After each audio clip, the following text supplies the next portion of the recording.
মূল্যবান তকরীর নিয়েছেন হাফেজ মাওলানা মুফতি মনিরুল ইসলাম সাদিকী সাহেব। এখন আপনাদের সামনে মূল্যবান তকরীর নিয়েছেন হাফেজ মাওলানা মুফতি মনিরুল ইসলাম সাদিকী সাহেব, ইমাম ও খতিব, বটিবন্ধ জামে মসজিদ, বেলাব নরসিংদী।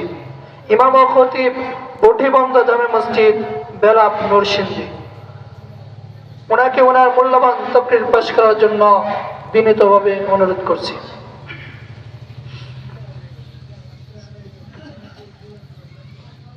আসসালামু আলাইকুম ওয়া রাহমাতুল্লাহি ওয়া বারাকাতুহু। নাহমাদুহু ওয়া নাস্তাঈনুহু ওয়া নাস্তাগফিরুহু ওয়া নু'মিনু বিহি ওয়া নাতাওয়াক্কালু আলাইহি। أما بعد فأعوذ بالله من الشيطان الرجيم. بسم الله الرحمن الرحيم.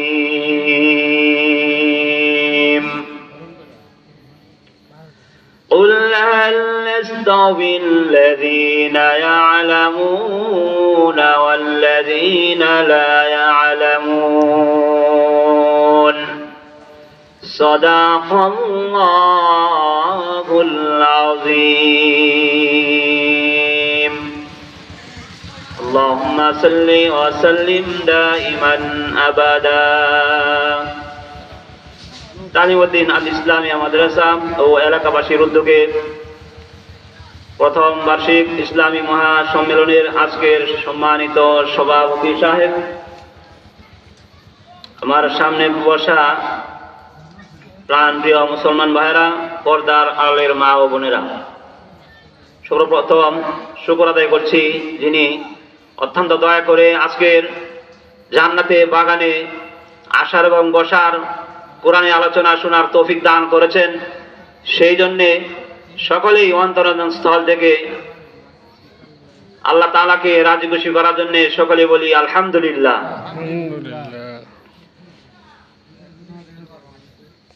আমি আপনাদের সামনে সূরাত জুমারের 9 নম্বর আয়াত পাঠ করেছি। সেই আয়াতে আল্লাহ পাক রব্বুল আলামিন বলতেছেন, কুল, হে নবী আপনি বলেন, ইস্তাবিল্লাযীনা ইয়ালামুন ওয়াল্লাযীনা লা ইয়ালামুন। এই পৃথিবীতে যত সৃষ্টি রয়েছে,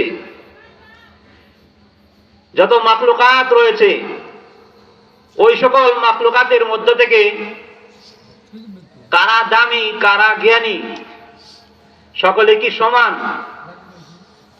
অর্থাৎ যে ইসলাম শিক্ষা করেছে, ধর্মের ব্যাপারে যে জ্ঞান অর্জন করেছে, আল্লাহ সম্পর্কে যে জ্ঞান অর্জন করেছে, জান্নাত জাহান্নাম সম্পর্কে যে জ্ঞান অর্জন করেছে, কুরআন যে ব্যক্তি শিক্ষা করেছে আর যে শিক্ষা করে নাই, তারা উভয়ে কি সমান?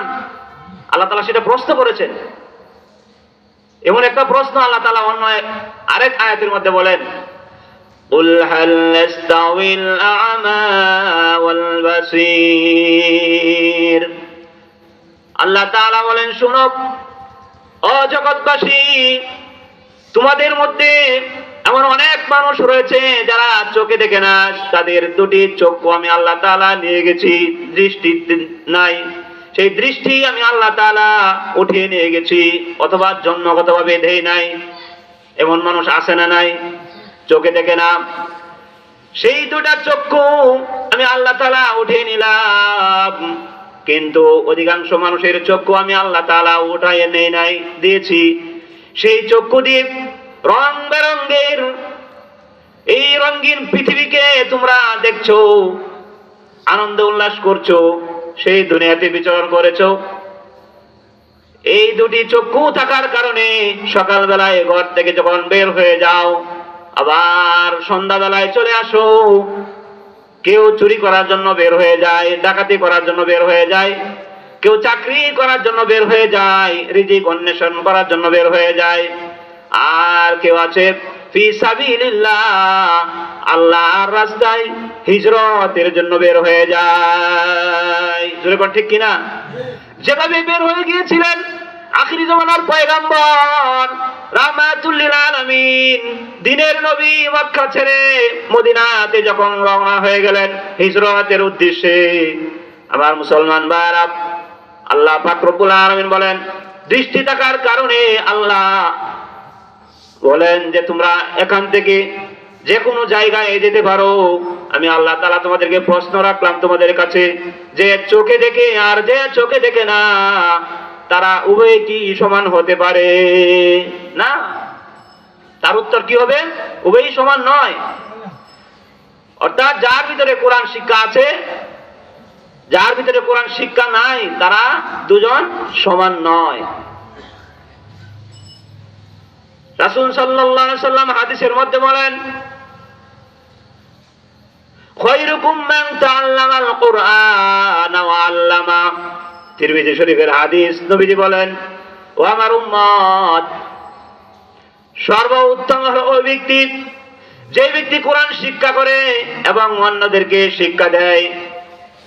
কে বলেছেন? জোরে বলেন। নবীজি বলেছেন, যেই নবী আপনাকে সুপারিশ করবে, আমাকে সুপারিশ করবে, সেই নবী বলেছেন। তিরমিজি শরীফের 2444 নম্বর হাদিস। রাসূল সাল্লাল্লাহু আলাইহি ওয়াসাল্লাম বলেন, عن عوف بن مالك رضي الله تعالى عنه قال قال رسول الله صلى الله عليه وسلم آتاني آت من عند ربي فخيرني بين أن يدخل نصف أمة الجنة وبين الشفاعة। নবীজি সাল্লাল্লাহু আলাইহি সাল্লাম বলেন, আল্লাহর পক্ষ থেকে একজন ফেরেশতা আমার কাছে আসলো। আসার পরে আমাকে বলল, ওগো নবীজি, আল্লাহ তাআলা আপনাকে দুইটা অফার দিয়েছে, আপনি কোনটা নিতে চান? আপনার যেটা ইচ্ছা সেটাই নিতে চান। এক নাম্বার, আপনার যত উম্মত আছে কিয়ামত পর্যন্ত যারা দুনিয়াতে আসবে, বাইনা আইয়াদখুলা নিসা উম্মাতিল জান্নাহ, বিনা হিসাবে আল্লাহ তাআলা আপনার অর্ধেক উম্মতকে জান্নাত দান করে দিবে। জোরে বলেন সুবহানাল্লাহ। আর অর্ধেক ওবাইনা শাফাআ, যদি আপনি এটা না গ্রহণ করেন, আল্লাহ তাআলা ওইটাও বলেছেন ওবাইনা শাফাআ, অথবা আপনি যদি ইচ্ছা করেন আপনার উম্মতদেরকে একজন একজন করে কিয়ামতের কঠিন ময়দানে সুপারিশ করে জাহান্নাম থেকে বের করে জান্নাতে নিয়ে যেতে পারবেন। আপনি কোনটা চান? এবার নবীজি সাল্লাল্লাহু আলাইহি সাল্লাম উম্মতের দরদি নবী, যেই নবী তায়েফের ময়দানে রক্ত ঝরিয়েছে দ্বীনকে রক্ষা করার জন্য, আমার মুসলমান ভাইরা, ইসলামকে টিকিয়ে রাখার জন্য যেই মুসলমান প্রচেষ্টা করবে, যার সন্তানকে ইলম শিক্ষা দিবে, কোরআন শিক্ষা দিবে, এই সমস্ত উম্মতের চিন্তা করিয়া আখিরি জামানার পয়গম্বর রাহমাতুল লিল আলামিন ফেরেশতাকে জানায় দিলেন, ফেরেশতা রে, আমি এটা চাই না যে আমার অর্ধেক উম্মত বিনা হিসাবে জান্নাতে চলে যাক। অর্ধেক যদি জান্নাতে চলে যায় বিনা হিসাবে, আর বাকি অর্ধেক থেকে যাবে, তারা তো জাহান্নামে চলে যাবে। আমার এতিম উম্মত কার কাছে যাবে? আমি এটা গ্রহণ করব না। বাইনা শাফাআ, 2 নম্বরে যে একটা সুযোগ দেওয়া হয়েছে আমার আল্লাহর পক্ষ থেকে, সেটা আমি গ্রহণ করে নিলাম। ফাখতারতুশ শাফাআতা ওয়া ইয়া লিমান মাতা লা ইউশরিক বিল্লাহি শাইআ। জোরে বলেন সুবহানাল্লাহ। নবীজি বললেন যে আমি সুপারিশটাই গ্রহণ করিলাম, কারণ সুপারিশ যদি সেটা আমি গ্রহণ করে নেই, তাহলে আমার একজন একজন উম্মত করে জাহান্নামের মধ্যে যত উম্মত থাকবে প্রত্যেকটি উম্মতকে আমি নবীজি সুপারিশ করে জান্নাতে নিতে পারবো। কে বলেন পারবেন না? নবীজি পারবো না?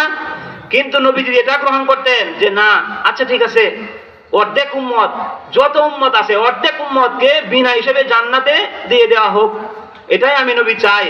নবীজি ইচ্ছা করলে গ্রহণ করতে পারতেন, কিন্তু নবীজি সাল্লাল্লাহু আলাইহি সাল্লাম এটা গ্রহণ করে নাই। কার চিন্তা করে? আমার চিন্তা করে, আপনার চিন্তা করে, ও আমার মা বোনেরা আপনাদের চিন্তা করে আখিরি জামানার পয়গম্বর রাহমাতুল লিল আলামিন বললেন ওয়াক্তারতুশ শাফাআ ওয়া হিয়া লিমান মাতা লা ইশরিক বিল্লাহি শাইআ। উম্মতেরা রে, আমি নবীজি শেষ মুহূর্তে বলে গেলাম, তিরমিজি শরীফের 2444 নম্বর হাদিসের শেষ অংশে বলে দিলাম, যারা আল্লাহর সাথে শরীক করবে না তারা তাদের অন্তরে যদি ঈমান থেকে থাকে, আমি নবীজি বলে দিলাম তাদেরকে সুপারিশ করে জাহান্নাম থেকে বের করে দাখিলাল জান্নাহ, জান্নাতে ঢুকায় দিব। জোরে বলেন সুবহানাল্লাহ। আমার মুসলমান ভাইরা, সহিহ তারগীব ওয়াত তারহিব নামক কিতাবের 74 নম্বর হাদিস নবীজি বলেন, আন আবি হুরায়রা রাদিয়াল্লাহু তাআলা আনহু قال قال رسول الله صلى الله عليه وسلم আলা ইন্নাদ দুনিয়া মালউনাতুন মালউনা মা ফিহা ইল্লা যিকরুল্লাহ।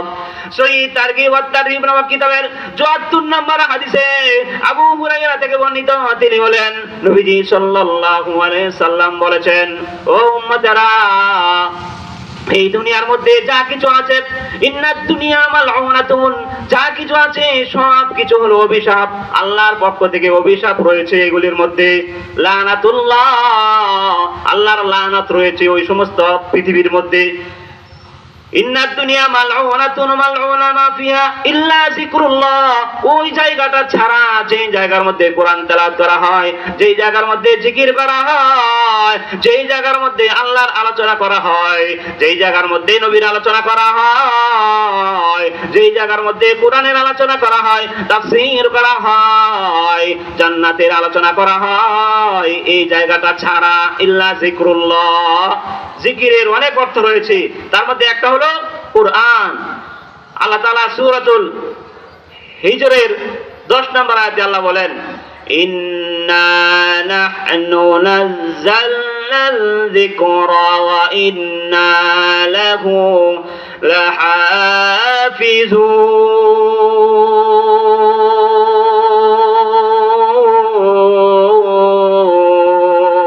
লাহাফিজুন। আল্লাহ তাআলা বলেন, শোনো ও আমার বান্দা বান্দিরা, আমি তোমাদেরকে এমন একটা কোরআন দিয়েছি যে কোরআনের রক্ষণাবেক্ষণের দায়িত্ব আমি আল্লাহর হাতে নিয়ে গেলাম। আর এই কোরআনকে যারা সংরক্ষণ করবে, হেফাজত করবে, তার বুকে সিনার মধ্যে ধারণ করবে, এই ব্যক্তির হেফাজত আমি আল্লাহ তাআলা মৃত্যুর আগ পর্যন্ত করব। শুধু তা নয়, কিয়ামতের কঠিন ময়দানে জান্নাতে যাওয়ার আগ পর্যন্ত তার হেফাজত করব। জোরে বলেন সুবহানাল্লাহ।